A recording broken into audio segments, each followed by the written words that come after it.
Terus bertambahnya angka kasus positif COVID-19 di Papua membuat pihak kepolisian memperketat pembatasan aktivitas warga yang berlaku sejak Senin 18 Mei hingga 4 Juni mendatang. Menurut Kapolda Papua, Irjen Polisi Paulus Waterpauw, pembatasan aktivitas warga ini berbeda dengan penerapan pembatasan sosial berskala besar di daerah lain. Di Papua, pembatasan aktivitas warga membuat masyarakat tidak boleh keluar rumah lagi setelah pukul 2 siang. Pihak Polda Papua akan mengambil tindakan tegas dan menerapkan sanksi hukum bagi warga yang melanggar. Data Tim Satgas Penanganan COVID-19 Provinsi Papua hingga kini terdapat 515 kasus positif dengan rincian 390 orang masih dirawat, 116 orang sembuh dan 9 meninggal dunia.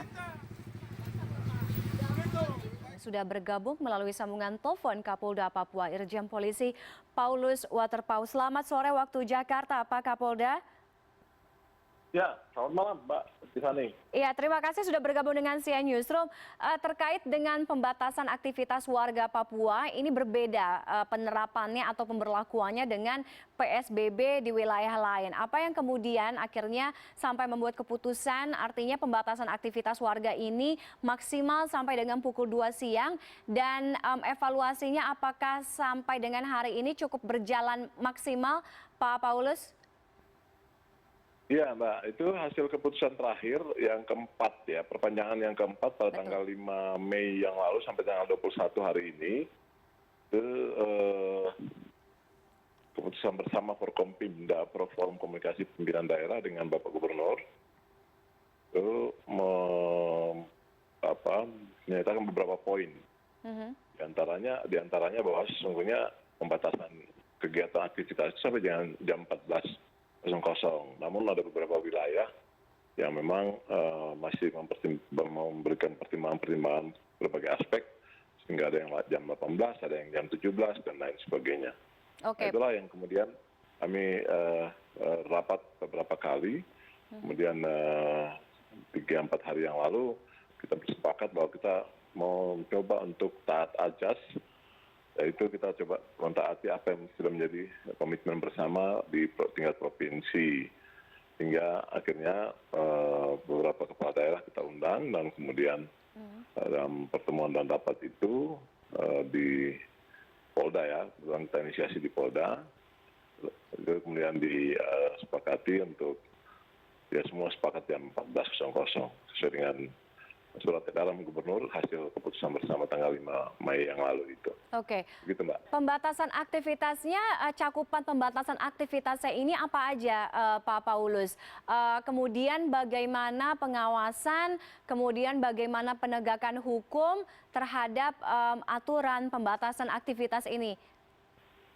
Ya, setelah semua bersepakat kembali, ya kemudian itu menjadi dasar berpijak bersama untuk melakukan upaya-upaya mengingat transmisi lokal penyebaran virus di wilayah kabupaten kota ini, di distrik, kelurahan, kampung, di beberapa wilayah ini terus meninggi ya, walaupun kita sudah melakukannya sejak awal pembatasan masuk keluarnya penumpang ke wilayah Papua, begitu.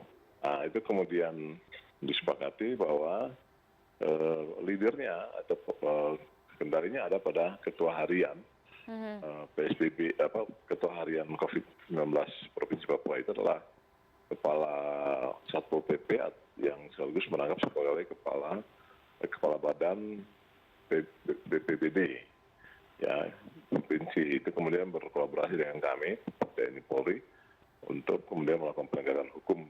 Bahwa tanggal 18 terhitung hari Senin kemarin kita melakukan upaya-upaya yang sebelumnya hampir 5 hari itu kita lakukan sosialisasi. Oke. Gitu, Mbak. Oke, sanksinya apakah masih dalam level atau tahap persuasifkah, atau ada sanksi penindakan yang lebih tegas lagi, Pak Paulus?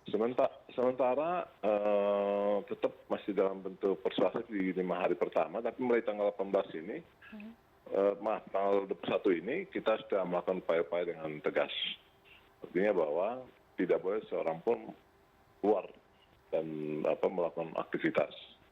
kecuali ya beberapa kekhususan ya untuk para petugasnya sendiri, kemudian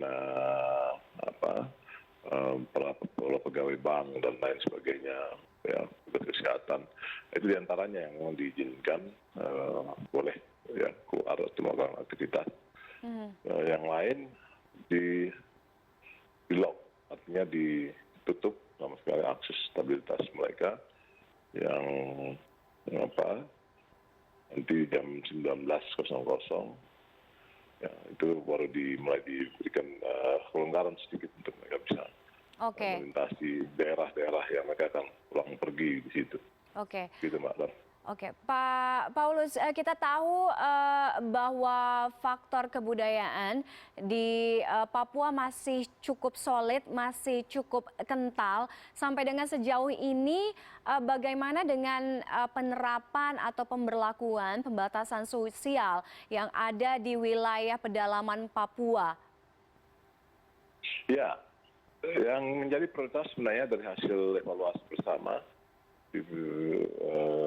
teman-teman di komunitas kesehatan, yaitu ada 5 daerah. Yang pertama Kabupaten Mimika, Kota Jayapura, Kabupaten Jayapura, Kabupaten Kerom, dan Kabupaten Nabire. Tetapi yang lain sama, mereka juga melakukan hal yang sama di jam 14.00.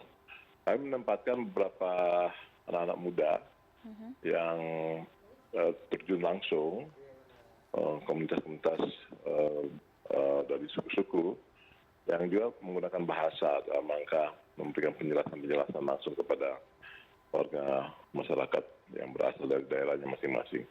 Jadi efektif.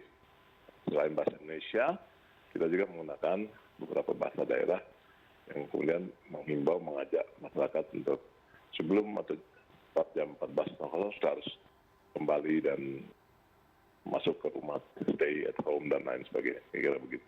Oke, baik. Terima kasih Kapolda Papua, Irjen Polisi Paulus Waterpos sudah bergabung dengan CNN Indonesia Newsroom sore hari ini. Terima kasih Pak Kapolda.